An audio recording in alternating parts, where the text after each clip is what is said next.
வணக்கம். நடந்தது நிகழ்ச்சிக்கு உங்களை வரவேற்பதில் மகிழ்ச்சி அடைகிறோம். மற்ற எந்த மாநிலங்களையும் விட தமிழகத்தில்தான் அரசியல் கலாச்சாரம் என்பது மலிந்து விட்டது. இந்த மலிவான செயலுக்கு யார் காரணம்?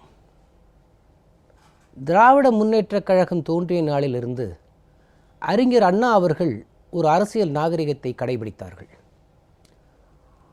அண்ணாவின் உயர்ந்த நாகரிகத்தை கெடுத்து தரைமட்டமாக்கி ஒரு வன்முறை கலாச்சாரத்தை திராவிட முன்னேற்றக் கழகத்தில் அறிமுகப்படுத்திய பெருமை திமுக தலைவர் கருணாநிதிக்கு உண்டு. அண்ணா காலத்திலேயே அண்ணா கண்ணியமிக்கவர் என்றார். இவர் வன்முறையாளர் என்கிற பேச்சு எல்லா இடத்திலும் உண்டு. உட்கட்சியிலும் சரி, பொது மேடைகளிலும் சரி, அரசியல் தரத்தை மிகவும் மலிவாக்கிய பெருமைக்கு சொந்தக்காரர் கருணாநிதி. சட்டமன்றத்தில் ஒரு பெண் உறுப்பினரை கொச்சையாக பேசியதும் அவர்தான். பொது மேடைகளில் பெருந்தலைவர் காமராஜர் உட்பட பலரை கொச்சையாக விமர்சனம் செய்தவர் கருணாநிதி தான். தனக்கு ஆசான் பெரியார் வழி வந்தவன் நான் என்று சொல்லிக்கொண்ட அவர் சட்டமன்றத்திலேயே பெரியாரை ஏன் கைது செய்யவில்லை என்று கேட்டவரும் கருணாநிதி தான். திராவிட முன்னேற்றக் கழகத்தின் இரண்டாவது மட்ட பேச்சாளர்களின் மேடை பேச்செல்லாம் மிகவும் கொச்சையாக இருக்கும். அதை ஊக்குவிப்பதில் கருணாநிதி மகிழ்ச்சி கொண்டிருந்தார். உயர்ந்த பதவியில் இருந்த பிரதமர் இந்திரா காந்தியை கூட மிக மலிவாக விமர்சனம் செய்தவர் கருணாநிதி. தமிழகத்தில் அரசியல் நாகரிகம் இல்லை என்று சொல்லுகிற தார்மீக உரிமை திராவிட முன்னேற்றக் கழகத்திற்கு உண்டா? அது குறித்துத்தான் இன்று நாம் பேசப்போகிறோம். நம்முடன் பேசுவதற்கு பத்திரிகை ஆசிரியர் மருது அழகராஜ் அவர்கள் வந்திருக்கிறார்கள். வணக்கம் சார். இந்த பண பிரச்சனை டிமானிட்டைஸ் பண்ண பிறகு அதை பற்றி சிறிதும் கவலை இல்லாமல் தமிழக அரசு மெத்தன போக்கை கடைபிடிக்கிறது. தமிழக அரசு எந்த கருத்தையும் சொல்லவில்லை என்று ஸ்டாலின் சொல்கிறார். இதை நீங்கள் எப்படி பார்க்கிறீர்கள்? 8ஆம் தேதி இரவு 500 ரூபாய் 1000 ரூபாய் நோட்டுகள் செல்லாது என்கிற ஒரு நிதி சீர்திருத்த நடவடிக்கையை அப்படித்தான் பாஜக அரசு சொல்கிறது. அந்த நடவடிக்கையை மேற்கொண்ட உடனேயே பாராளுமன்றத்தில் பலத்த எதிர்ப்பை பதிவு செய்த முதல் இயக்கம் அதிமுக. எப்படி பதிவு செய்தார்கள் என்று சொன்னால், கருப்பு பணத்தை ஒழிப்பதிலே மாறுபட்ட கருத்து கழகத்திற்கு இல்லை. ஆனால் ஒரு ஊருக்கு செல்லக்கூடிய ரயில் ஒன்று நிறுத்தப்பட்டால் அந்த சாலை மார்க்கத்திலே கூடுதலாக ஒரு 10 பேருந்துகளை இயக்க வேண்டும். அதுதான் ஒரு கச்சிதமான திட்டமிடலாக இருக்கும். மக்களுடைய நலத்தை மகோன்னத இலக்காக கொண்டிருக்கும் ஒரு அரசு அப்படித்தான் செயல்பட வேண்டும். அந்த அடிப்படையில் ஏழை எளிய மக்கள் அரிசி பானைகளிலும் அஞ்சரை பெட்டிகளிலும் உழைப்பின் ஒரு பாகத்தை உண்டியல்களிலும் சேமித்து வைத்திருந்த பணம் செல்லாது என்கிற ஒற்றை வரி அறிவிப்பு 6,38,256 கிராமங்களை உள்ளடக்கிய இந்தியாவில் ஒரு மிக பெரும் அதிர்வலையை உருவாக்கி இருக்கிறது. நிம்மதியற்ற மக்கள் தவிக்கிறார்கள். ஒரு 10 லட்சம் சேர்த்து வச்சிருக்கேன், என் மகள் கல்யாணத்தை பற்றி கவலைப்பட வேணாம் என்றெல்லாம் கவலைப்பட்ட குடும்பங்கள் கலங்கி நிற்கிறது. முறையான திட்டமிடல் இல்லாமல் இந்த அறிவிப்பு வந்துவிட்டது. இதற்கு சரியான நடவடிக்கைகளை மேற்கொண்டு வங்கிகளின் வாசல்களிலே வாடி கிடப்பவர்களுக்கு, ஏடிஎம்களுடைய படிக்கட்டுகளிலே எப்போது சொற்ப பணமாவது கிடைக்கும் என்று தவிக்கக்கூடியவர்களுக்கு தீர்வு தர வேண்டும் என்கிற முதல் முழக்கத்தை பதிவு செய்த இயக்கம் அண்ணா திராவிட முன்னேற்ற கழகம். அதனால இதில் அதிமுக தான் மக்கள் நலத்தை, அதாவது கருப்பு பணத்தை ஒழிப்பதிலே மாறுபட்ட கருத்து கிடையாது. ஆனால் அந்த ஒழிப்பு என்ற பெயரிலே மக்கள், சாதாரண அடிமட்ட மக்களுக்கு ஏற்பட்டிருக்கக்கூடிய அல்லல்களை துடைப்பதற்கு சரியான நடவடிக்கைகளை உடனே விரைந்து மேற்கொள்ள வேண்டும் என்கிற உந்துகோலை மத்திய அரசாங்கத்திலே தெரிவித்த இயக்கம் அதிமுக. ஆனால் ஸ்டாலினை பொறுத்தவரையும் அவர்களுக்கு கருப்பு பண ஒழிப்புன்ற வார்த்தையே பிடிக்காது. அலைக்கற்றைகளை அடித்து குவித்த பணங்கள் எல்லாம் ஒரே ஒரு அறிவிப்பிலே செல்லா காசாக போகிறது என்கிற சின்னம், கடலையே தூர்வாருவதாய் கணக்கு எழுதி கப்பல் பாலுவை வைத்து அள்ளி குவித்த கரன்சி எல்லாம் செல்லா நோட்டாக மாறுகிறதே என்கிற கோபம், இதையெல்லாம் மறைத்து கொண்டு மக்களுக்காக போராடுகிறவர் போட ஒரு பக்கம் நாடகம், இன்னொரு பக்கம் மாநில அரசின் மீது, இந்த கரன்சி விவகாரத்தின் மீது கருணாநிதியின் மைந்தன் ஸ்டாலின் குற்றம் சுமத்துகிறார் என்று சொன்னால் அவருக்கு அடிப்படையில் அரசியல் ஞானம் மிக குறைவாக இருக்கிறதா, இல்லை அடிப்படையே இல்லையா என்கிற சந்தேகத்தை உருவாக்குகிறது. காரணம், மத்திய நிதி அமைச்சகத்தின் கட்டுப்பாட்டில் தான் இன்றைக்கு செல்லா நோட்டு அறிவிப்பை வெளியிட்டிருக்கும் மத்திய ரிசர்வ் வங்கி இருக்கிறது. மத்திய ரிசர்வ் வங்கி மத்திய நிதி அமைச்சகத்தின் கட்டுப்பாட்டில், மத்திய நிதி அமைச்சகம் மத்திய ஆளக்கூடிய பாரதிய ஜனதா கட்சியினுடைய அரசாங்கத்தின் கட்டுப்பாட்டில். இதில் மாநில அரசினுடைய பங்கு என்று எதை சொல்வது? அப்படி இருந்தும் கூட கூட்டுறவு வங்கிகளுக்கு விவசாயிகளை கொடுக்க வேண்டும் என்பதற்காக 3000 கோடி ரூபாய் உடனடியாக ஒதுக்க வேண்டும் என்று பிரதமரை சந்தித்து வலியுறுத்தியது மட்டுமல்ல, மாநில அரசின் பங்காக 25,000 ரூபாய் பெற்றுக்கொள்வதற்கும், உரம், விதை உள்ளிட்ட இடுபயிர்களை ரொக்கமில்லாமல் பெற்றுக்கொள்வதற்கும், விவசாயிகளினுடைய இன்னலை உடனே தீர்த்த இயக்கமும் மாண்புமிகு அம்மா அவர்களுடைய வழிநடத்தலில் இருக்கும் இந்த கனிவு பேர் இயக்கம்தான். மத்திய மாநில அரசுகளை எதிர்த்து போராட அனுமதித்துவிட்டு அதன் பிறகு கைது செய்து இருப்பது தமிழகத்தில் துக்ளக் தர்பார் ஆட்சி நடைபெறுவதாக தெரிகிறது என்கிறார் ஸ்டாலின். இதை பற்றி எப்படி பார்க்கிறீர்கள்? துக்ளக் தர்பாரினுடைய மொத்தமுமே மு.க. ஸ்டாலினுடைய குழாம்தான். துக்ளக் தர்பார் என்று சொன்னால் ஒன்று வேணாம், மதுரைக்கு போனார் ஸ்டாலின். ஸ்டாலின் சட்டமன்ற உறுப்பினர் மட்டுமல்ல, எதிர்கட்சி தலைவர், முன்னாள் துணை முதலமைச்சர், உள்ளாட்சித்துறை அமைச்சராக இருந்திருக்கிறார், சென்னையினுடைய மேயராக இருந்திருக்கிறார். இத்தனை பதவிகளிலே இருந்த இவர் மதுரையிலே போய் திராவிட முன்னேற்ற கழகத்தின் வேட்பாளரை அறிவித்து செயல்வீர கூட்டத்திலே பேசுகிறார். என்ன சொல்கிறார்? மத்திய அரசு இன்று வரை நடுவர் நீதிமன்றத்தை அமைக்க மறுப்பது ஏன் என்று கேட்கிறார். கூட்டத்தில் இருந்து ஒரு கடைக்கோடி தொண்டன் எழுந்து குரல் கொடுக்கிறான், நடுவர் நீதிமன்றம் அல்ல, அது காவேரி மேலாண்மை வாரியம் என்று. ஆனால் அதற்கு பிறகு அவர் திருத்திக் கொள்ளவில்லை, பல முறை அதையே சொல்லி பேசுகிறார். ஆனால் அருகில் அமர்ந்திருந்த துரைமுருகன் கூட அது தவறு என்று சொல்லவில்லை. ஆக மத்திய ரிசர்வ் வங்கி யாரின் கட்டுப்பாட்டில் இருக்கிறது என்பதும் அவருக்கு புரியவில்லை. காவேரி நடுவர் மன்றத்திற்கும் 91 நடுவர் மன்றம் வந்தாகிவிட்டது. அதற்கு பிறகு நடுவர் மன்றத்தின் இடைக்கால தீர்ப்பு வந்தாகிவிட்டது. அதற்கு பிறகு இறுதி தீர்ப்பு வந்தாகிவிட்டது. இறுதி தீர்ப்பு வந்ததற்கு பிறகு இப்பொழுது காவேரி மேலாண்மை வாரியமும் ஒழுங்காற்று குழுவும் தான் அமைக்கப்பட வேண்டிய மிச்சம். இவற்றுக்காகத்தான் நமது தாய் வழி நடத்தும் இயக்கம் சளைக்காத ஒரு சட்ட போராட்டத்தை நடத்தி கொண்டிருக்கிறது. இந்த அடிப்படை வரலாறுகள் கூட அறியாதவராக இவர் இருக்கிறார். துக்ளக் தர்பார் என்று அவர் சொல்வது அவரை இழித்துக் கொள்வதற்குத்தான் சௌமே தவிர, இன்றைக்கு அண்ணா திராவிட முன்னேற்ற கழகத்தினுடைய ஆட்சியில் இன்றைக்கு கூட ஒரு அறிவிப்பு நீங்கள் பார்த்திருக்கலாம். உடல் உறுப்பு தானத்தில் இந்தியாவிலேயே தலை சிறந்த மாநிலம் தமிழகம் என்கிற விருதை மக்கள் நல்வாழ்வுத்துறை அமைச்சர் விஜயபாஸ்கர் வாங்கிட்டு, இந்த மிகப்பெரும் மகோன்னத சாதனைக்கு அம்மா அவர்கள் தொடங்கி வைத்த அமைப்பு தான் காரணம் என்று சொல்லியிருக்கிறார். போன வாரத்தில் இந்தியாவிலேயே வளர்ச்சி அடைந்த மாநிலங்களின் ஒட்டுமொத்த வளர்ச்சியில் தமிழ்நாடு தான் முதல் இடம் என்கிற பெருமைக்குரிய விருதை தொழில்துறை அமைச்சர் சம்பத் வாங்கிட்டு வந்தார். ஆக பார்த்தீங்கன்னா, இந்திய அரசு முன்வைக்கக்கூடிய விருதுகளை எல்லாம் தொடர்ந்து ஈட்டிக்கொள்கிறோம். கடந்த காலத்தில் 3 வருடங்கள் தொடர்ந்து உணவு தானிய உற்பத்தியில் தமிழ்நாடு முதலிடம். 24 விருதுகளை இந்திய அரசு அறிவித்தது, ஒவ்வொரு துறை வாரியாக மாநிலத்தினுடைய வளர்ச்சியை கணக்கிட்டு. அதில் 24 விருதுகளில் ஒரே ஒரு மாநிலம், அம்மா வழிநடத்தக்கூடிய அன்னை தமிழகம், 24ல் 8 விருதுகளை தமிழ்நாடு பெற்றது. எதை வேணா எடுத்துங்க. கடந்த 10 நாட்களுக்கு முன்பாக உள்நாட்டு மற்றும் அயல்நாட்டு சுற்றுலா பயணிகளுடைய வருகையில் தமிழ்நாடு தான் முதலிடம். அதற்கான விருதை நம்ம அரசு பெற்றிருக்கு. ஆக எதை எடுத்தாலும் சரி, அமைதி பூங்காவாக சட்டம் ஒழுங்கு, சாதி மத கலவரங்கள் கிடையாது. இப்பொழுது கூட இந்த பணத்தட்டுப்பாட்டு விவகாரத்தில் வடபுறத்தில் ஏடிஎம்களை அடிச்சு நொறுக்கக்கூடியது, கர்நாடகாவில் ஒருத்தன் பணத்தையே அப்படி வண்டியோடு ஓட்டிட்டு போயிட்டான். மற்ற மாநிலங்களில் எல்லாம் சட்டம் ஒழுங்குல பிரச்சனைகள் இருக்கு. இந்த பணத்தட்டுப்பாட்டால் மக்களுக்கு வரக்கூடிய கோபங்கள், அந்த கோபத்தின் வெளிப்பாடு பல இடங்கள் இருக்கு. ஆனால் தமிழ்நாட்டில் அது கிடையாது. அதுக்கு காரணம், இதால இது நடக்கும், இதால இது ஏற்பட வாய்ப்பு இருக்கு அப்படின்றத முன்கூட்டி கணிக்கிறாங்க.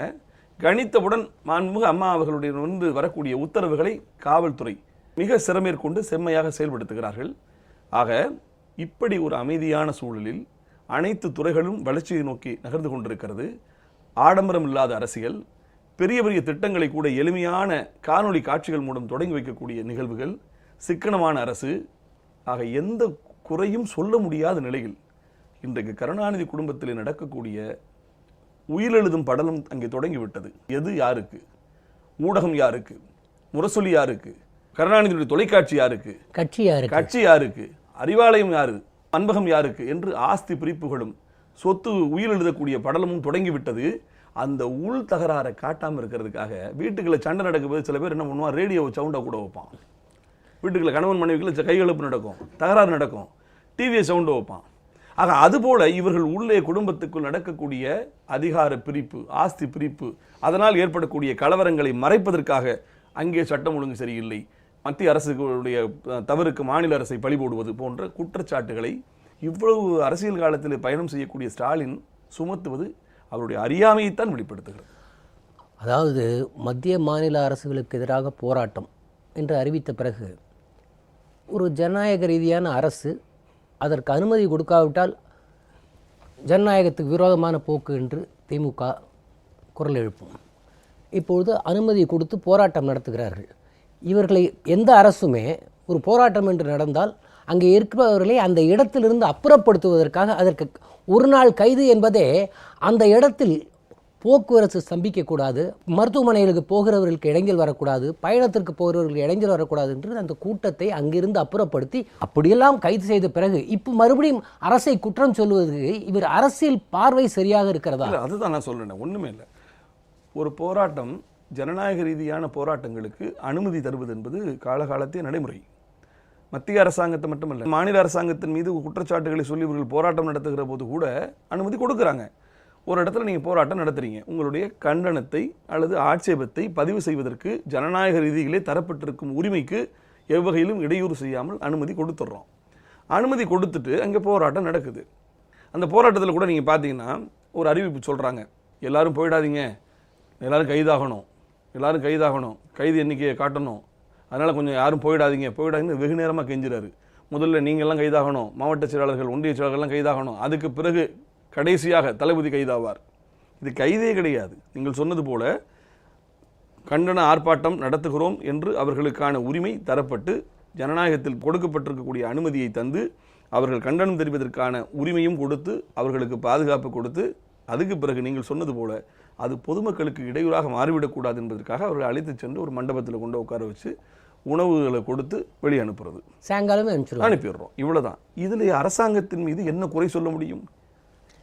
அடிப்படையில் தமிழகத்தில் அரசியல் நாகரிகம் இல்லை என்று ஸ்டாலின் இப்போது ஒரு கூட்டத்தில், அதுவும் ஒரு காங்கிரஸார் விழா இருந்த கூட்டத்தில் சொல்லியிருக்கிறார். அதற்கு அவர் சில உதாரணங்களை எல்லாம் சொல்லி, தமிழக முதல்வருக்கு உடல்நல குறைவு ஏற்பட்ட போது உடனடியே திமுக தலைவர் அதற்காக வருத்தம் தெரிவித்ததும் தான் அங்கே போய் பார்த்ததும் தான் அரசியல் நாகரிகம் என்று. ஆனால் அரசியல் நாகரிகத்தை பற்றி பேசுகிற தார்மீக உரிமை திராவிட முன்னேற்ற கழகத்திற்கு உண்டா?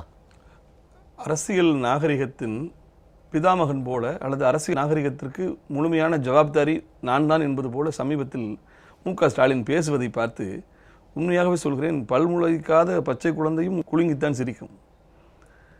அநாகரிகத்தினுடைய மொத்த உரிமையாளர்களே திமுகவினர் தான், குறிப்பாக கருணாநிதி. அவர் வழியில் தான் இவரும் செயல்படுகிறார். சமீபத்தில் நடந்த தேர்தல் பிரச்சார கூட்டங்களில் கூட மாண்புமிகு அம்மா அவர்கள் தனது வேட்பாளர்களை மேடையிலே நிறுத்தி அறிமுகம் செய்வதை எவ்வளவு கொச்சையாக அவர் விமர்சித்தார் என்பதை தமிழ்நாட்டு மக்கள் அறிவார்கள்.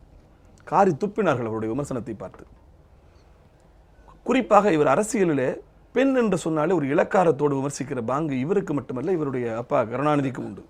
தமிழ்நாட்டில் பெண் அரசியல்வாதிகளை வரக்கூடாதுன்னு நினைச்சவங்க.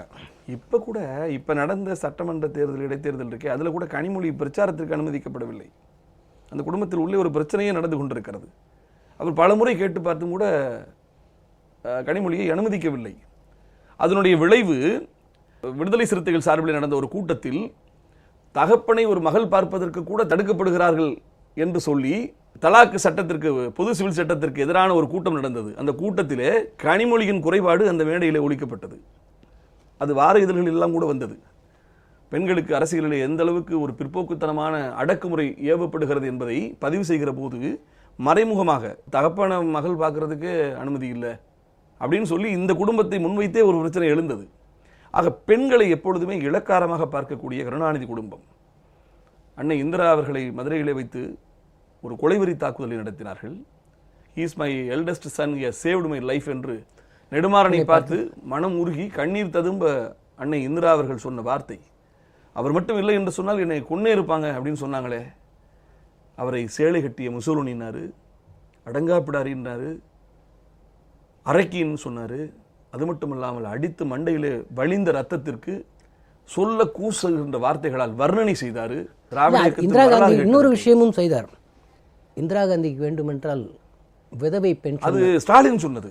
என் அப்பா விதவைகளுக்கு பென்ஷன் அறிவிச்சிருக்காரு, வேண்டுமானால் இந்திரா வரிசையில் நின்று வந்து வாங்கி போகட்டும்னு சொன்னார்.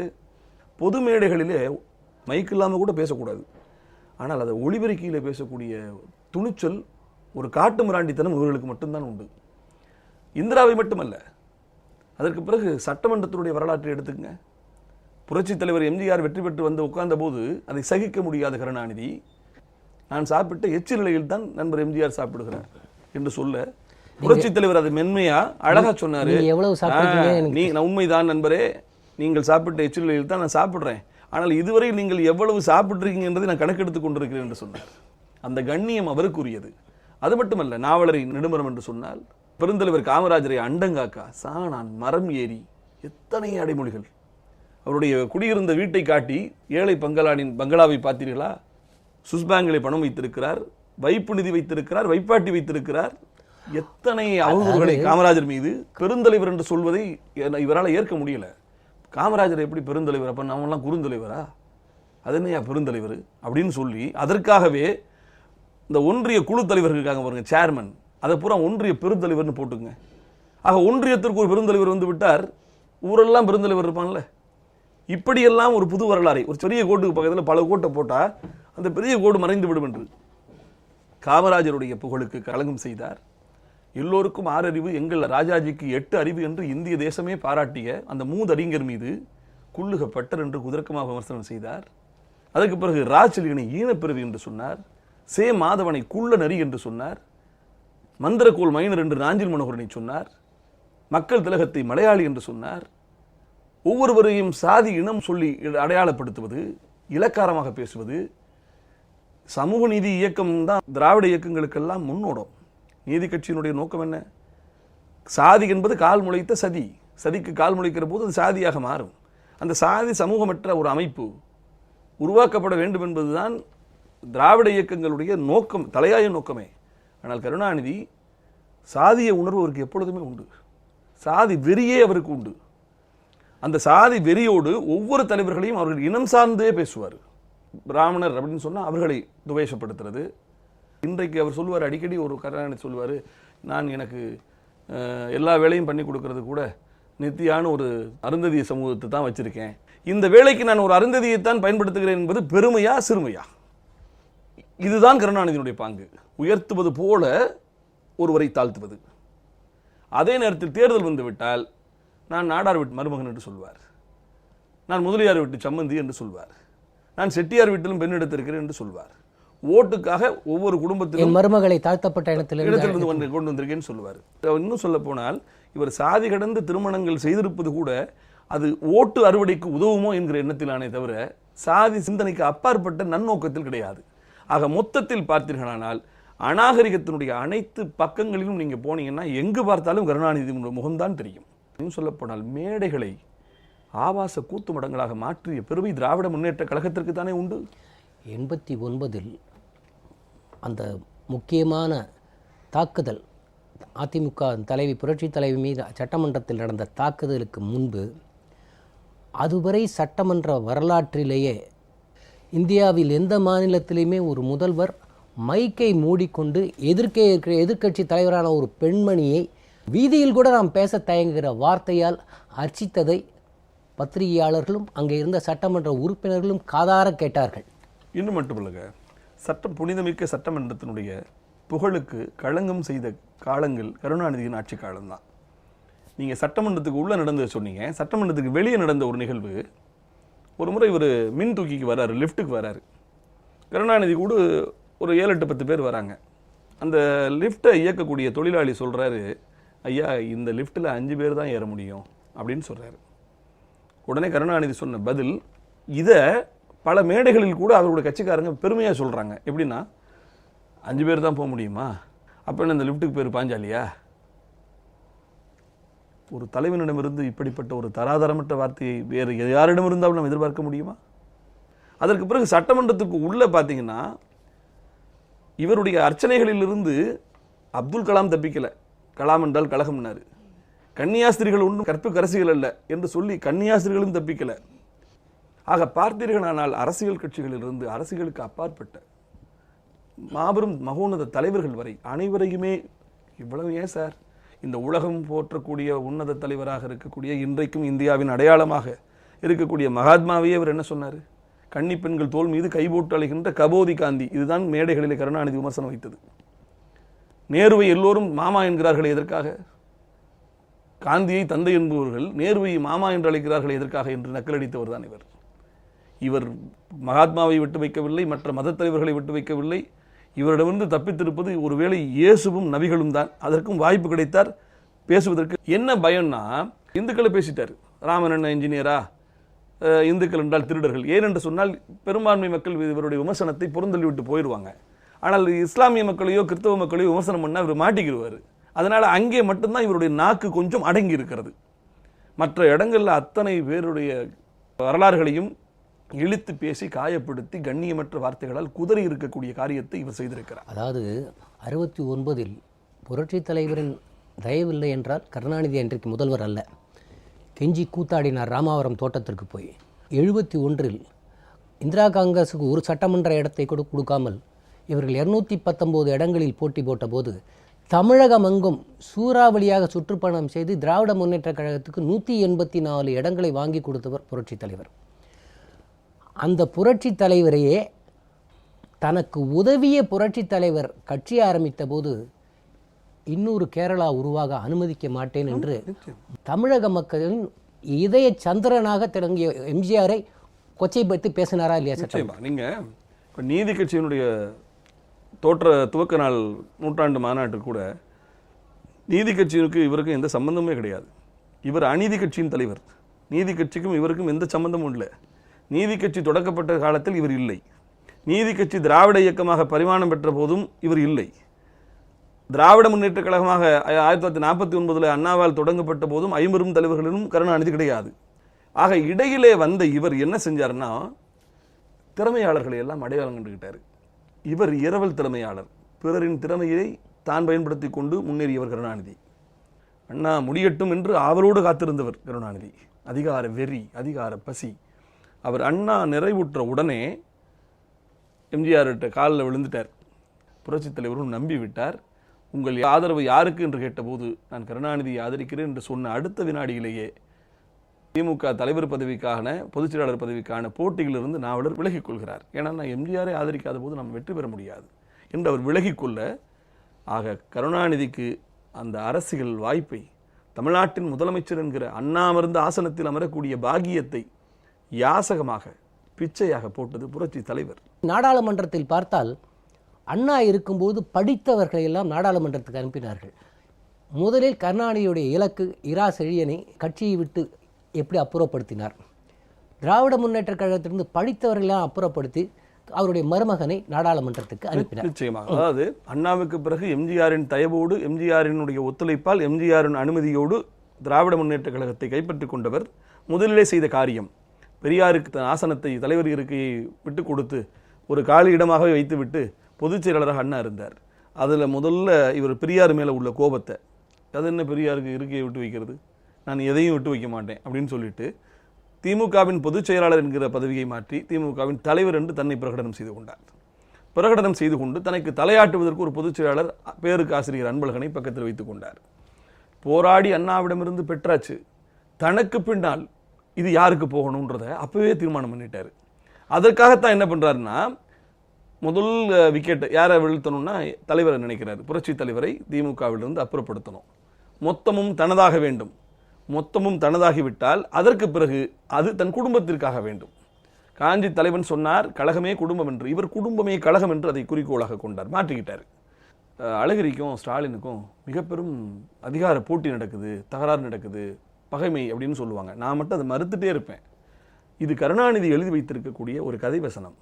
மூன்றாவதாக திமுக தலைவர் பதவிக்கு போட்டியாக ஒருவன் முளைத்து விடக்கூடாது என்பதற்காக தன் குடும்பத்திலேயே 2 பேரை உருவாக்கி, இவனுக்கு அவனுக்கும் போட்டி அப்படின்னு சொல்லி 2 பேரை உருவாக்கிட்டா 1 and 2 கடையில் போட்டின்றதை அவன் எல்லாரும் கவனிப்போமே தவிர 3வது நபரை மறந்துடுவோம்.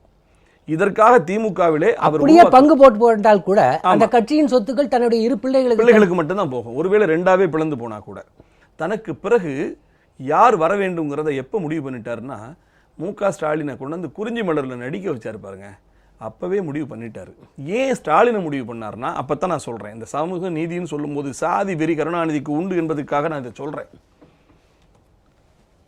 மாற்று சாதி பெண்ணை மணந்த அழகிரி வேண்டாம், மாற்று சாதி பெண்ணுக்கு பிறந்த கனிமொழி வேண்டாம், தன் சாதி பெண்ணுக்கு பிறந்து தன் சாதி பெண்ணையே மணந்து ஒரிஜினலாக இருக்கக்கூடிய தன்னவன் ஸ்டாலினுக்கு தான் அது போகணுன்றத குறிஞ்சி மலரிலே முடிவு பண்ணிட்டார். குறிஞ்சி மலரிலே நடிக்க வைத்தார். அதற்கு பிறகு இளைஞரணி செயலாளராக்கினார்.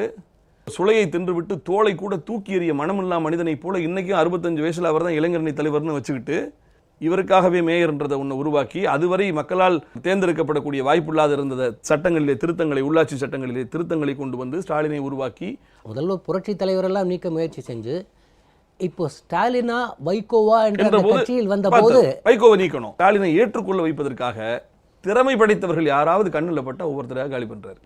அப்படி பார்த்தது தான் வைகோ. திமுக தொண்டர்களை வசீகரிக்கிற மாதிரியான அவருடைய பேச்சாற்றலை பார்த்தாரு. ஆனால் வைகோவும் மிக கடுமையா திமுகவை நான் கைப்பற்றியே தீர்வேன் என்பது போலவே அவருடைய நடவடிக்கைகள் உச்சம் பெற. இல்லை, ஒரு கட்டத்தில் திராவிட முன்னேற்ற கழக கூட்டங்களோ மாநாடுகளோ இருந்தால் எப்படி புரட்சி தலைவர் காலத்தில் அவர் திமுகவில் இருந்தபோது அவர் மேடைக்கு வந்தால் மற்றவர்கள் பேச்செல்லாம் எடுபடாது. அந்த நிலைமை வைகோவால் இவருக்கும் ஸ்டாலினுக்கும் உருவாக்கப்பட்டது. உருவாக்கின உடனே தான் இவர் என்ன பண்ணார்னா, இனிக்கு மேலே நீடிக்க விடக்கூடாதுன்ற ஒரு முடிவெடுத்தார். முடிவெடுத்து தான் என்ன பண்ணணும், கொலைப்பழி சுமத்தினார். வைகோவை அங்கிருந்து வெளியேற்றினார். வெளியேற்றின பிறகு அடுத்து பார்த்தாரு, எதிர யாருமே இல்லை, ஸ்டாலின் கோல் போட்டுருவாருன்னு இவர் நினைச்சாரு. ஆனாலும் கருணாநிதிக்கு பயம், யாராவது ஒருத்தன் போட்டிக்கு வந்துட்டா என்ன பண்றது அப்படின்ற கணக்கு போட்ட கருணாநிதி ஒரு திட்டம்தான், அவர் வகுத்த திட்டம்தான் அழகிரி ஸ்டாலினுக்கு இடையே பிளவு என்கின்ற நாடகம். ஒரு கூத்து, ஒரு கற்பனா கலவரத்தை இவரே உருவாக்கி, இருவருக்கும் போட்டி என்பது போல உருவாக்கி, தென்மண்டல அமைப்பு செயலாளர், மத்திய அமைச்சர் என்கிற பதவிகளை கொடுத்து. இன்னொன்று காரணம், ஒருவேளை ஸ்டாலினை பெண்ணுக்கு தள்ளி இந்த கேடி சகோதரர்கள் என்று சொல்லக்கூடிய கலாநிதி மாறன், தயாநிதி மாறனுடைய வகையராக்கள் ஒருவேளை உள்ளே வந்து விட்டால், அந்த பயமும் அவருக்கு வந்தது. அதனால என்ன பண்றாருன்னு கேட்டீங்கன்னா, அண்ணனுக்கும் தம்பிக்கும் தான் போட்டி அப்படின்றத உருவாக்குவதற்காக திட்டமிட்டு இவர் எழுதிய கதைவசனம் தான், கருணாநிதி எழுதிய கூத்துத்தான், நாடகம்தான், திரைமறைவு திட்டம்தான் அழகிரிக்கும் ஸ்டாலினுக்கும் இடையிலே திமுகவில் ஒரு மிகப்பெரும் அதிகார பிளவு, போட்டி என்பதாக உருவாக்கிவிட்டது. அறியாத திமுக அப்பாவி தொண்டர்கள் நம்பினார்கள். அவர் என்றைக்கும் மக்களுக்காக, மக்களுடைய நலத்திற்காக, காவேரிக்காக, முல்லை பெரியாருக்காக, கச்சத்தீவுக்காக எதற்காகவும் அவர் போராடியவர் அல்ல. அத்தனை உரிமைகளையும் இவர் நினைத்திருந்தால் 70களில் காங்கிரஸ் பிளவுற்று நிஜலிங்கப்பா, டி.கே. பருவா, பிரம்மானந்த ரெட்டி பிளவுகள் வந்ததே, அப்பொழுது இந்திரா காந்தி பலவீனப்பட்டார். அன்றைக்கு இவர் நினைத்திருந்தால் தமிழ்நாட்டினுடைய மாநில சுயாட்சியை வலியுறுத்தி தமிழ்நாட்டினுடைய தீராத பிரச்சனைகளுக்கு 70களிலேயே தீர்வு கண்டிருக்க முடியும். நிபந்தனைகளை வைத்து இதையெல்லாம் எங்களுக்கு தீர்த்தா உங்களை ஆதரிக்கிறேன்னு சொல்லியிருந்தா கூட அன்றைக்கே தமிழ்நாட்டினுடைய பிரச்சனைகளுக்கு, ஜீவாதார பிரச்சனைகளுக்கெல்லாம் விடை கண்டிருக்க முடியும். இவர் என்றைக்குமே மக்கள் நலத்திற்காக மத்திய அரசோடு மல்லுக்கு நின்றவர் அல்ல. காஞ்சி தலைவர் அண்ணா அவர்களுடைய எளிமையான அரசியல் வலிமையான அதிகாரத்தை ஏழை எளிய மக்களிடம் கொண்டு போய் நிறுத்துறது தான். ஆனால் கருணாநிதி என்ன பண்ணார்னா, பயணிக்கிற ரயிலுக்கு கூட டிக்கெட் எடுப்பதற்கு வழி இல்லாமல் தன் பொது வாழ்வை தொடங்கிய கருணாநிதி உலகத்தில் முதல் விமான கம்பெனி வைத்திருக்கும் தலைவன். வானுகர்ந்த வணிக மால்கள், செல்போன் கம்பெனிகள், சிமெண்ட் கம்பெனிகள் என்று அள்ளி குவித்து, ஆஸ்திகளை குவித்து, ஆசியா கடந்து உலக பணக்கார குடும்பராக தன்னை உயர்த்தி கொண்டு, இவர் பெரும் அம்பானிக்கும் அதானிக்கும் போட்டியாளராக இவர் மாற, இவர் உலக பணக்காரராக தன்னை உயர்த்து முயற்சிக்க, அவர்களெல்லாம் உள்ளூரில் நம்ம பணக்காரனாக முயற்சிக்க, ஆக தொண்டு ஊழியம் என்பது மறைந்து போனது. மக்களுக்காக சேவை என்பது மறைந்து போனது. மக்களுக்கு சேவை செய்து இவர்தான் இந்த மக்களுக்கு காவலாக இருக்கிறார், உழைக்கிறார் என்கிற பெருமையை மறைத்து கொண்டு, இந்த ஊர்லேயே இவங்க தான் பெரிய பணக்காரங்க, இவங்களுக்கு பல பஸ் இருக்குது, பல எஸ்டேட் இருக்குது, பல கோடிக்கு ஆஸ்திகள் இருக்கிறது என்பதுதான் பெருமை என்கிற நிலைக்கு இவர்கள் தள்ளப்பட்டார்கள். இதை கருணாநிதி தான் உருவாக்கினார். முதலமைச்சர் பதவி ஏற்கும்பொழுது அந்த விழாவுக்கு ஸ்டாலினுக்கு சரியான இடம் கொடுக்கப்படவில்லை, புறக்கணிக்கப்படுகிறார் என்றவுடன் மிக நாகரீகமாக முதல்வர் அவர்கள் விளக்கம் அளித்தார்கள், அந்த மாதிரி எந்த நோக்கமும் இல்லை என்று.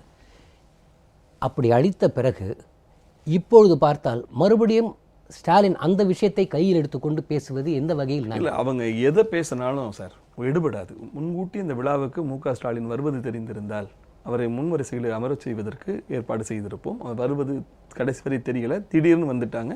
வந்தபோது கூட நம் கட்சியினுடைய நாடாளுமன்ற உறுப்பினர்கள்லாம் எந்திரிச்சிட்டு இடத்த கொடுத்து உட்கார வச்சுட்டாங்க. இதில் எந்த தவறும் நடக்கலைன்றது அம்மா சொன்ன பின்னாடி மக்களுக்கு நல்லாகவே தெரியும். இவர்கள் நாணயம் பேச முடியாது, அது நரி நாலடியார் ஓதுவதற்கு சமம் என்று மக்கள் இவர்களை நிராகரிப்பார்கள். குடும்ப அரசியல் பேச முடியாது, காரணம் இவர்கள் திமுக ஒன்றும் வாரிசுகளை நியமனம் செய்ய சங்கர மடமல்ல என்று விமர்சனம் செய்துவிட்டு இன்றைக்கு மொத்த குடும்பத்துக்கும் பதவிகள் போட்டு குடும்பமே ஆக்கிரமிச்சுட்டு இருக்கிறதுனால வாரிசு அரசியலை பேச முடியாது. ஊழல் என்கிற வார்த்தையை இவர்கள் உச்சரிக்கவே முடியாது. ஏனென்று சொன்னால் உலகப்பெரும் ஊழல்களுக்கெல்லாம் இவர்கள் தான் தங்க மெடல் வாங்கியிருக்காங்க. தலைதப்புமா என்று நீதிமன்றங்களிலே தவம் கொடுக்கிறார்கள். திகார் வரை தமிழ்நாட்டு திராவிட அரசியலை சந்தி சிரிக்க வைத்தவர்கள் இவர்கள். பஞ்சபூதங்களிலே லஞ்சத்தை அரங்கேற்றியவர். கடலை பார்த்தா கருணாநிதி ஞாபகம் வருது, இதுலையும் தூர்வாரன்னு சொல்லி இதுலையும் கணக்கு எழுதியிருக்காருன்னு. காற்றை பார்த்தால் இதில் கூட பூச்சி மருந்து தெளிக்கிறேன்னு ஊழல் பண்ணாரையா. ஆகாயத்தை பார்த்தால் ஸ்பெக்ட்ரத்துடைய நினைவு வருகிறது. இவர்கள் செய்யாத ஊழல்கள் கிடையாது. அடுத்து நாகரிகம் என்ற வார்த்தைக்கு இவருக்கும் சம்பந்தமில்லை. இவர்கள் அநாகரிகத்தினுடைய உச்சத்தை தொட்டவர்கள். வன்முறை என்று சொன்னால் உங்களுக்கு தெரியாது கிடையாது. கொலை என்பது சாதாரணம் அப்படின்னு சொன்னவர் கருணாநிதி. ஒரு தகப்பன் முதலமைச்சராக இருக்கிற போது அவருடைய பிறந்த நாளை கொண்டாடுறதுக்கு ஒரு ஹார்லிக்ஸ் பாட்டில் ஏற்றிட்டு வந்த வடநாட்டிலிருந்து வந்து லாரியை கடத்திட்டு போய் அதை விநியோகம் பண்ணாங்களே. இவர்கள் செய்யாத அட்டூழியங்கள், அபகரிப்பு, ஆக்கிரமிப்பு, கொள்ளை அத்தனைக்கும் இவர்கள் தான் ஜவாப்தாரி. இவர்கள் அநாகரிகத்தின் உச்சத்தை தொட்டவர்கள். நாகரிகம் என்பது இவர்களிடம் கிடையாது. இந்த மேடையை பற்றி சொல்ல வந்தார், தீப்பொறி ஆறுமுகம் பேசுகிறார் என்று சொல்லி ஏன்னு போட்டு அடல் சொல்லி படங்கள் மாதிரி, அடல் சொல்லி மாதிரி இப்படிப்பட்ட அசிங்கமான கலாச்சாரத்தை இவர்கள் தான் உருவாக்கினார்கள். அதே தீப்பொறி ஆறுமுகம் அதிமுகவுக்கு வந்தார். எனக்கு ஒரு பாவ மன்னிப்பு கொடுங்கன்னு அம்மாட்ட கேட்டு இந்த கட்சியில் இணைந்தார். இணைந்த போது அம்மா அன்றைக்கு அவரிடம் சொன்ன ஒரு வார்த்தை, எஞ்சி இருக்கும் காலமாவது நீங்கள் கண்ணியமாக பேச கற்றுக் கொடுங்கள். இதுதான் அம்மா சொன்ன அறிவுரை. ஒன்றும் இல்லை, வாஜ்பாயை ஒரு முறை எஸ்.எஸ். சந்திரன் ஒரு மேடைகளில் பேசுகிற போது கொஞ்சம் எல்லை மீறி விட்டார் என்று சொல்லி சில காலங்கள் அவருக்கு கூட்டம் பேசுவதற்கு கூட அம்மா தடை போட்டாங்க. அப்படி பேசக்கூடாதுன்னாங்க. ஆக கண்ணியத்தை போதிக்கிறோம். ஒரு சின்ன ஒரு குற்ற வழக்கில் ஒரு கட்சிக்காரர் மேலே ஒரு வழக்கு வந்துருச்சு அப்படின்னு சொன்னால் உடனடியாக காவல்துறை மூலம் தகவல் வந்து அடுத்த வினாடி அம்மா கட்சியிலிருந்து நீக்குவாங்களே.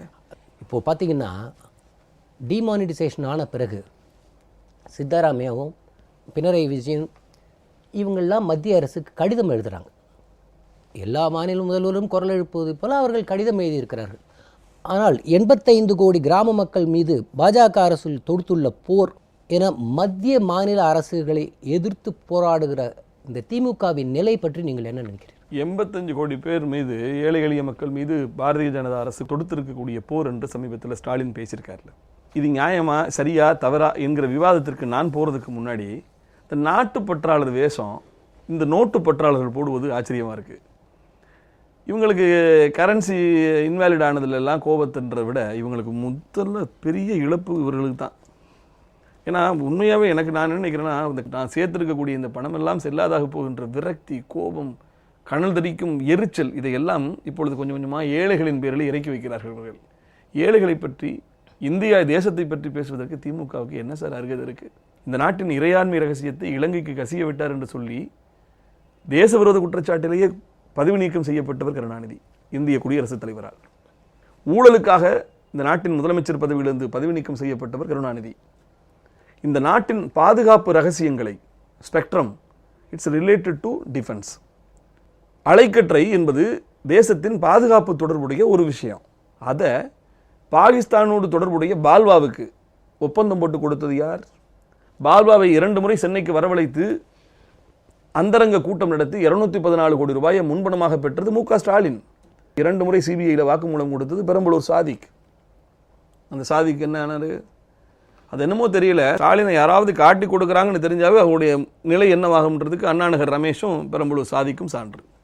ஆக தேசத்தின் பாதுகாப்பு தொடர்புடைய ஸ்பெக்ட்ரத்தை முப்பாத்தம்மன் கோயில் சுண்டலை வைக்கிற மாதிரி முதலியவர்களுக்கு முன்னுரிமை என்பதாக ஆட்களை பேசி வைத்து கொண்டு நீராராடியா போன்ற அரசியல் தரகர்களை எல்லாம் பின்புலமாக வைத்து கூட்டு சதிகாரியாக சொந்த தங்கையவே கனிமொழியை களமிறக்கி தேசத்தின் பாதுகாப்புக்கு குந்தகத்தை விளைவித்து இப்போ சைனாவுக்கு ஆயுதம் வாங்கி கொடுக்கக்கூடிய கம்பெனியில் ஒன்று தான் டெலிநார்வேங்கிறது. அந்த கம்பெனிக்கு ஸ்பெக்ட்ரம் கொடுத்துருக்கோம். பாகிஸ்தானோடு தொடர்புடைய பால்வாவுக்கு கொடுத்துருக்கோம். அலுவலகங்களே இல்லாமல் லெட்டர் பேடு நிறுவனங்கள் யார் அவர்கள், ஒரு பின்னணி என்ன எதுவுமே தெரியாமல் ஸ்பெக்ட்ரத்தை கூவி விற்றோம். ஏறத்தாழ 2 லட்சம் கோடி ரூபாய் பணத்திற்காக இந்த நாட்டின் பாதுகாப்பையே கூவி விற்ற இயக்கம் திமுக, கூவி விற்ற குடும்பம் கருணாநிதியின் குடும்பம். இவங்க சொல்றாரு 85 கோடி இந்திய மக்கள் மீது தொடுத்திருக்கக்கூடிய போர் என்று சொன்னால் இதில் உண்மை இருக்கா இல்லையான்றதை விட சொல்வது யார் என்று மக்கள் பார்ப்பார்களா இல்லையா? தங்கத்தை தரம் பார்த்து சொல்வதற்கு உரைகளுக்கு உரிமை உண்டு, தகரத்துக்கு உரிமை உண்டா? இவர்கள் தகரம், துருப்பிடித்த தகரம். நீதி கட்சியின் தார்மீக வாரிசாக திமுக காட்ட நினைக்கிறார் ஸ்டாலின். நீதி கட்சி வழி வந்த திமுக நிதி கட்சியாக, கருணாநிதி கட்சியாக மாறியதை இவர் மறைத்து பேசுகிறாரா? உண்மைதான், நீங்கள் சொன்னபோது அது நிதி கட்சி தான். அருள்நிதி, தயாநிதி, உதயநிதி, குணாநிதி ஆக நிதியிலே குறிவை. கருணாநிதிக்கு ஒரு தாய் தகப்பனார் வைத்த பெயர் தட்சிணாமூர்த்தி. தட்சணை என்பது பிறர் போட்டால் எடுத்துக்கிறது, வர்றவங்க பார்த்து கொடுக்கறது தட்சணை. நாமளாக எடுத்துக்கிறது ஆசை அவருக்கு வந்ததுனால தட்சிணாமூர்த்தியை எடுத்துட்டு கருணாநிதி என்று தன் ஆசையை, அபிலாஷையை வைத்தார். மக்களிடம் ஒரு கருணையாளன் போன்ற ஒரு தோற்றத்தை உருவாக்கி நிதியை பெருக்கு என்பதற்கான நோக்கமாக இருக்கலாம். அருட்செல்வம் என்று பெயர், அதற்கு பெயர் கருணாநிதி. அதற்கு பிறகு பல நிதிகள் கருணாநிதி குடும்பத்தில் உருவாக்கப்பட்டு அது நீதி கட்சிக்கும் இந்த நிதி கட்சிக்கும் சம்பந்தமில்லை. நீதி கட்சியினுடைய நோக்கங்கள் சாதி சமயமற்ற சமூகம், ஏழை பணக்காரன் இல்லாத, ஏற்றத்தாழ்வு இல்லாத சமூகம், பெண் விடுதலை என்றெல்லாம் சொல்லக்கூடிய எந்த கொள்கைக்கும், எல்லா கொள்கைக்கும் மாறான இவர்கள் நீதி கட்சியை பற்றி பேசுவதற்கு இவர்களுக்கு அருகதையே கிடையாது. நீதி கட்சியை பற்றி பேசுகிற அருகதையும் உரிமையும் அனைத்திந்திய அண்ணா திராவிட முன்னேற்ற கழகத்திற்குத்தான் உண்டு. காரணம் ஒன்று, நீதி கட்சியினுடைய கொள்கைகளிலே தலையாயது பெண் விடுதலை. பெண்ணுக்கான அதிகாரத்தை இன்றைக்கு உள்ளாட்சிகளிலே 50% கொடுத்த இயக்கம் அனைத்திந்திய அண்ணா திராவிட முன்னேற்ற கழகம். ஆட்சி அமைப்புகளிலே, அதிகாரங்களிலே அமைச்சர்கள் தொடங்கி உள்துறை செயலாளர், தலைமைச் செயலாளர் போன்ற அதிகாரமிக்க பதவிகளை பெண்களிலே அமர்த்தி அழகு பார்த்த இயக்கம் அனைத்திந்திய அண்ணா திராவிட முன்னேற்ற கழகம். மாநிலங்கள் உறுப்பினராக, மக்களவை உறுப்பினர்களாக அமைச்சர்களை அதிமுகவின் சார்பிலே பெண்களுக்கு உயரிய பிரதிநிதித்துவத்தை கொடுத்தது அம்மா. ஆக பெண் விடுதலைக்கு முழுக்க முழுக்க திராவிட கட்சிகளுக்கே சான்றாக இருக்கக்கூடிய இயக்கம் அதிமுக.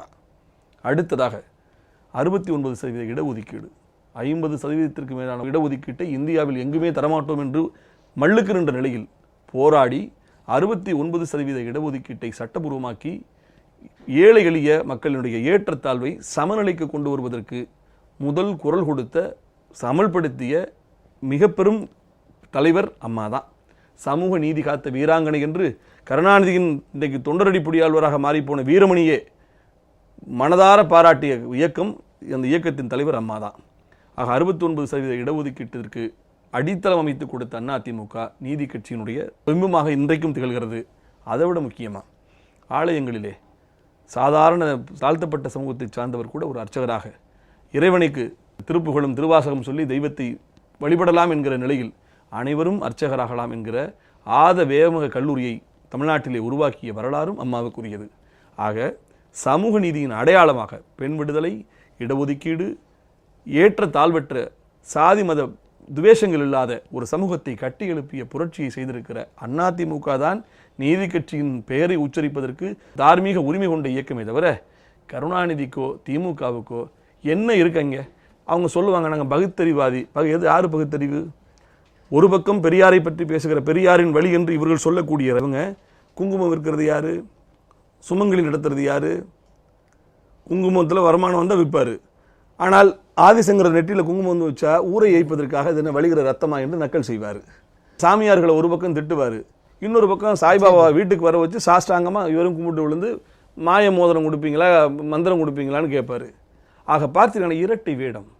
கடவுள் இல்லை, சோதிடம் பொய், ஆருடம் பொய், வானசாஸ்திரம் கிடையாது என்றெல்லாம் அவ்வப்போது கேலி பேசுவார். தீபாவளி பண்டிகை கூட நான் ஏற்க மாட்டேன்னுவார். இந்துக்களுடைய பண்டிகைகளை இழிவு செய்வார். இத்தனையும் செய்து கொண்டு அவருடைய தொலைக்காட்சி பார்த்தீங்கன்னா விடுமுறை தின நிகழ்ச்சி என்று சொல்வார்கள். போது கொள்கை கொள்கை என்று சொல்லி கூத்தடித்து மேடைகளில் துள்ளி விட்டு ஓய்ந்த பின்பு தோணும் வாழ்க்கை சொல்வது போல் இல்லை என்ற ஞானம். சில பேர் என்ன சொல்லுவாங்கன்னா, மேடைகளில் பேசுகிறங்க, யதார்த்தங்களில் இருக்க முடியலைங்க அப்படின்னு வெளிப்படையாக ஒத்துக்கிறவங்க ஒரு ரகம் உண்டு. அதைத்தான் சொல்கிறது, கொள்கை கொள்கை என்று சொல்லி கூத்தடித்து மேடைகளில் துள்ளி விட்டு ஓய்ந்த பின்பு தோணும் வாழ்க்கை சொல்வது போல் இல்லை என்ற ஞானம். இந்த ஞானம் சில பேருக்கு வந்து ஒத்துக்குருவாங்க. ஆனால் இவர் அப்படி இல்லை. இன்று வரை எல்லாத்துலேயும் இரட்டை வேஷம். கடவுள் இல்லைன்னு ஒரு பக்கம் சொல்கிறது, இன்னொரு பக்கம் பினாமி பக்தர்களை குடும்பத்திலேயே உருவாக்கி வச்சு மருமகளை ஒரு கோயிலுக்கு அனுப்புறது, வழக்கரித்தீஸ்வரர் கோயிலுக்கு ஒரு ஆள் அனுப்புறது கனிமொழி தப்பிக்கணும்னு, தனக்கு ஆயுள் பலம் கூட்ட வேண்டும் என்று சொன்னால் அதற்கு ஒரு கோயில், உடுப்பி கிருஷ்ணன் கோயிலுக்கு ராசாத்தி அனுப்புவது. ஆக பினாமி பக்தர்கள் ஒரு பக்கம் தெய்வத்தை நிந்திப்பது, இன்னொரு பக்கம் தெய்வத்தை குடும்பத்தில் ஆள் வைத்து கும்பிடுவது, இன்னொரு பக்கம் ஜோதிடம் ஆருடம் எல்லாம் பொய் என்று சொல்வது, இன்னொரு பக்கம் குரு பலம் கூடினால் ஆயுள் கூடும் என்பதற்காக மஞ்சள் நிறத்தை தோளிலேயே போட்டுக்கொண்டு அலைவது. ஆக கருணாநிதியை பொறுத்தவரை பகுத்தறிவுக்கும் அவருக்கு சம்பந்தம் இல்லை. அவர் குங்குமம் இருக்கக்கூடிய பெரியார் வழி தொண்டர், சுமங்கலி நடத்தக்கூடிய பெரியாரின் சீடன். ஆக எல்லாத்திலும் நாடகம்தான். சட்டமன்றத்தில் எத்தனையோ சொற்போர்கள் நடந்திருக்கிறது. அண்ணாவுடைய காலத்தில் விநாயகம் காங்கிரஸ் சட்டமன்ற உறுப்பினர் நம்பர்டுனாரு. அது மட்டும் இல்லாமல் ஒரு முறை அப்போ புளியம்பழம் விலை குறைஞ்சி போச்சு. அப்போ காங்கிரஸ் ஆட்சி, அண்ணா எதிர்கட்சி தலைவர் இருந்து கேட்குறாரு, புளியின் விலை குறைந்ததற்கு யார் தெரியுமா காரணம் அப்படின்னு கேட்குறாரு. அண்ணா சிரித்து கொண்டே சொன்னார், புளிய மரம் எல்லாம் காரணம்னாரு. ஏன்னா நிறைய காய்ச்சிருச்சு, இப்போ உற்பத்தி பெருகினால் விலை குறையும், இதில் உங்களுக்கு என்ன சாதனை இருக்குன்னு அவர் சொன்ன பதிலை பார்த்து விநாயகமே சிரித்து கொண்டு உட்கார்ந்து விட்டார்.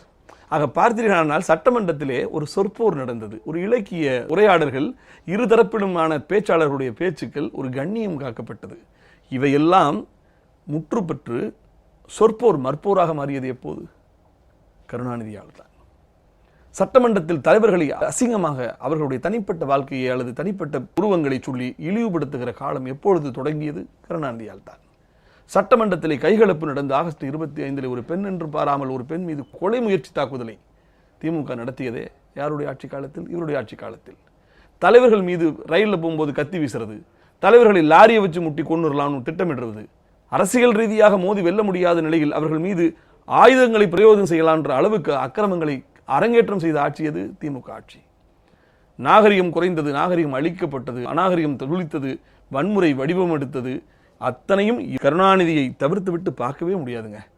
திராவிட இயக்கத்தின் என்னை பொறுத்தவரை ஒரு களங்கமாக, திராவிட இயக்க பெருமைக்கு குந்தகம் விளைவிக்கக்கூடிய ஒரு கருப்பு முள்ளியாக உதித்தவர் தான் கருணாநிதி. அவருடைய குடும்பம் அவருக்கு அப்பனுக்கு தப்பாத பிள்ளைங்க. ஒரு விஷயத்தில் அது என்னன்னு கேட்டிங்கன்னா, அந்த நயவஞ்சகம், துரோகம், அதிகார வெறி, பொய். ஒருவர் மீது பொய்யை அவதூறை சொல்லிட்டா அது எவனா ஒருத்தன் நம்பிடுவான், அடுத்தடுத்து சொல்லிட்டே இரு. இப்போ நீ அதுக்கு ஒரு எடுத்துக்காட்டு தான் இப்போ டிமானிட்டேஷனில் இந்த பணம் விஷயத்தில் மாநில அரசுக்கு பங்கு இல்லைன்றது சாமானிய மக்களுக்கே தெரியும். இது காரணம் மத்தியில் இருக்கக்கூடிய ஆட்சி. ஆனாலும் மாநில அரசு சொல்லு, மாநில அரசு ஒன்றும் செய்யலை. என்ன செய்ய முடியும்? என்ன செய்ய முடியும்னா விவசாயிகளை காக்கிறோம். இதனால் பாதிக்கக்கூடிய இன்றைக்கி போக்குவரத்து தொழிலாளர்களுக்கு 3000 ரூபா ரொக்கமாக கொடுக்குறோம். எல்லா சம்பளமும் கேஷ்லெஸ் டிரான்சாக்ஷனாக இருக்கணும் அப்படின்னு மத்திய அரசு உத்தரவிட்ட நிலையில் கூட போக்குவரத்து தொழிலாளர்கள் கஷ்டப்பட்டுருவாங்களேன்னு சொல்லி 3000 ரூபா ரொக்கமாக கொடுக்குறோம். மிச்ச பணத்தை வங்கியில் போடுறோம். ஆக எதையெல்லாம் எங்கே மக்களுக்கு இடையூறு வருகிறதோ அதையெல்லாம் இனம் கண்டு எந்த வகையில் மக்களுக்கு உதவணுமோ அதை மிகச்சரியாக இன்றைக்கு மாண்புமிகு அம்மா அவர்கள் மருத்துவமனையில் சிகிச்சை பெற்று வருகிற போது கூட ஏதேனும் ஒரு குறை இருக்கிறதா? சட்டம் ஒழுங்கில் குறை இருக்கா? திட்டங்கள் நிறைவேற்றப்படுவதில் குறை இருக்கா? எதுவுமே கிடையாது. இவர்கள் எதை பழி போடுவது, எதை சொல்லலாம், எப்படி பண்ணலாம், ஊடக பலத்தை வைத்துக்கொண்டு, ஊழல் பணத்திலே உருவாக்கப்பட்டிருக்கக்கூடிய ஊடக சாம்ராஜ்யத்தை வைத்துக்கொண்டு பொய்யை சொல்றதுக்கு அலையிறான். திடீர்னு பார்த்தீங்கன்னா ஸ்டாலினுக்கு ஜல்லிக்கட்டு மேல ஒரு பற்று வந்தது. ஏடா பாவீங்களா, காட்சிப்படுத்தும் பட்டியலில் காளைகளை சேர்த்த ஆட்சி திமுக ஆட்சி, திமுக பங்கேற்ற ஆட்சி. அன்னைக்கு ஜெயராம் ரமேஷ் காங்கிரசினுடைய சுற்றுச்சூழல் அமைச்சர் காளைகளை காட்சிப்படுத்தும் பட்டியலில் சேர்க்கிறாரு. அதை தடுக்க வேண்டியது யாரு? இவங்க தானே தடுத்திருக்கணும். அன்னைக்கு தடுக்கல, இருந்துட்டு இன்னைக்கு ஜல்லிக்கட்டு மீது கலாச்சாரம் பற்றி எல்லாம் பேசுறாங்க. மீத்தேனுக்கு ஒப்பந்தம் போட்டது ஸ்டாலின். ஒப்பந்தம் போட்டால் பொன் விளையும் காவேரி பூமி புல்லு முளைக்காத பாலைவனமாகிவிடும் என்பது ஸ்டாலினுக்கு தெரியாதா? ஒப்பந்தம் போட்டு கொடுத்து விட்டு பெற வேண்டியதை பெற்றுவிட்டு விவசாயிகள் கொதித்தெழுகிறார்கள் என்ற உடனே, தேர்தல் வந்த உடனே தெரியாமல் போட்டுட்டேன், அறியாமல் போட்டுட்டேன். எங்க அறியாமல் ஒரு பத்திரத்தில் கையெழுத்து போட்டு கருணாநிதி குடும்பத்து சொத்துக்களை யாருக்காவது மாற்றி கொடுக்க சொல்லுங்களேன் பார்ப்போம். கோடான கோடி மக்களுடைய விளைநிலங்கள் எல்லாம் வெடிகுண்டு கிட்டங்கிகளாக மாற்றுவதற்கு கையிலுக்கும் ஒப்பந்தம் போட்டது நீங்க, மீத்தேனுக்கு ஒப்பந்தம் போட்டது நீங்க. அந்த ஒப்பந்தத்தை ரத்து செய்ய வைத்து இன்றைக்கு விளைநிலங்களை, காவேரி படுகை மண்ணை காப்பாற்றியது அம்மா. ஜல்லிக்கட்டு உரிமைக்காக மோதி சண்டை போட்டு தமிழனுடைய கலாச்சாரம் அது, வீர விளையாட்டு. வீட்டு விலங்கை கொண்டு போய் நீ காட்சிப்படுத்தும் பட்டியலிலே சேர்த்தது தவறு. அதை நாங்கள் மீட்டெடுத்தே ஆவோம்னு சொல்லி போராடி பாராளுமன்றத்திலே அழுத்தம் கொடுத்து மத்திய அரசிடம் பலமுறை இடித்துரைத்து இந்த வருஷம் பொங்கலுக்கு நிச்சயமா ஜல்லிக்கட்டு நடந்துரும், மஞ்சு விரட்டு நடந்துரும் என்ற நம்பிக்கையை உருவாக்கி இருப்பது அம்மா. ஆக காவேரி உரிமையை சட்ட போராட்டத்தால் மீட்டெடுத்தது அம்மா, அடகு வைத்தது கருணாநிதி. முல்லை பெரியாற்று உரிமையை முடக்கி போட்டு கண்டும் காணாமல் இருந்தது கருணாநிதி. அன்றைக்கு அதனுடைய நீர்த்தேக்க அளவை 142 152 156 வரையும் கொண்டு போறதுக்கு போராடிட்டே இருக்கிறது அம்மா. ஆக கருணாநிதியின் காலம் என்பது கலாச்சார சீர்கழிவு காலம். கருணாநிதியின் காலம் என்பது உரிமைகள் பறிபோன காலம். கருணாநிதியின் காலம் என்பது இருண்ட ஆட்சி, களப்பிரர்களுடைய காலம். அம்மாவினுடைய அரசாட்சி என்பது உரிமைகள் மீட்டெடுக்கப்பட்ட பொற்காலத்தின் தொடக்கம். இன்றைக்கு தமிழ்நாட்டில் என்ன சார் பசி உண்டா? எங்கேனும் பட்டினி என்கிற வார்த்தையை நம்ம கேட்க முடியுமா? அம்மா உணவகங்கள் தொடங்கி வீட்டுக்கு 20 கிலோ அரிசி வந்துடுது. தாய் தகப்பன பிள்ளைகள் கவனிக்காமல் விட்டாலும் 1000 ரூபாய் ஸ்டைஃபண்ட் வந்துடுது. ஏழை எளிய குடிசைகளுக்கு கூட மின்சாரம் வந்துடுது. விவசாயிகளுக்கு இலவச மின்சாரம் இருக்குது. எந்த விதத்திலும் ஏதேனும் ஒரு குறை இருக்கா? சட்டம் ஒழுங்கு, கட்சிக்காரனோட சின்ன தவறு பண்ணால் கூட உடனடி நடவடிக்கை. ஆக என்ன நடக்கலை? அக்கிரமம், அநீதி அத்தனையும் உச்சம் தொட்டது அவர்கள் ஆட்சிகளே. உரிமைகள் பறிபோனது அவர்களுடைய ஆட்சிகளே. கலாச்சாரம் நசுக்கப்பட்டது அவருடைய ஆட்சிகளே. மிட் நைட் மசாலா என்று சொல்லி கருணாநிதியின் குடும்பமே கலாச்சார சீரழிவிலே ஈடுபட்டது அவருடைய தொலைக்காட்சிகள் எல்லாம். இன்றைக்கு அத்தனைகளிலிருந்து தமிழ்நாட்டை மீட்டு வளர்ச்சி பாதையை நோக்கி வாரம் வாரம் ஒரு விருது வாங்குறோம் சார். ஆக விருதுகளை வென்று குவித்து இந்தியாவுக்கு வழிகாட்டக்கூடிய மாநிலமாக தமிழ்நாட்டை அம்மா மீட்டெடுத்திருக்கிறார்கள். வளர்ச்சியில் மட்டுமல்ல, கலாச்சாரம், அரசியல் பண்பாடு, நாகரிகம் அனைத்துக்குமான ஒரு கட்டமைப்பை திராவிட இயக்கத்தினுடைய அண்ணா போதித்த கடமை, கண்ணியம், கட்டுப்பாட்டுக்கு நாம் உயர்வு கொடுத்திருக்கிறோம். இந்த கடமை, கண்ணியம், கட்டுப்பாட்டுக்கு தட்டுப்பாட்டை உருவாக்கியதுதான் திமுக. அதாவது தமிழகத்தில் எல்லா மோசமான முன்னுதாரணங்களையும் ஏற்படுத்திவிட்டு இப்போது தந்தை எப்படி கட்சியை கொண்டு வந்தார், இவர் எந்த பாரம்பரியத்தில் வளர்க்கப்பட்டார் என்பதையெல்லாம் மறந்துவிட்டு தமிழகத்தில் அரசியல் நாகரிகம் இல்லை என்று சொல்லுகிற தார்மீக உரிமை திமுகவிற்கு உண்டா என்பதை கடந்த கால வரலாற்றையோடு நினைவுபடுத்தி நேயர்களுக்கு சொல்ல வேண்டும் என்பதற்காக உங்களை அழைத்தோம்.